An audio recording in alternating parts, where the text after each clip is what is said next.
If you want to share a link of Google Drive file, then what you do is open Google Drive application. Then suppose if I want to share a link of this Google Drive file, then I will tap on this more option here, then select share, and then you have to enter the Gmail address of the person to whom you want to share this link.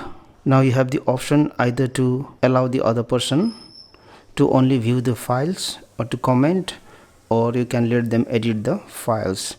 After that, what you can do is you can just type a message here like this file is shared from this particular person or something like that. And after that, what you can do, you can tap on this send button.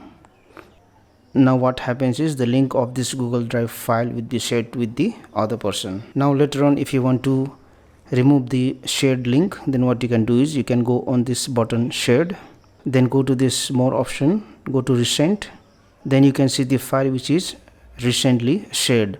And if you don't want to share the file, or if you want to stop sharing, tap on this more option and then select the option manage people and links. And if you don't want to share this file anymore with the other person, then tap on the other person and then select remove. Now this file won't be shared anymore. Thank you for watching this video. Please like and share this video if you found it helpful. Also click on the subscribe button and hit on the bell icon to get the notification of our latest videos for free.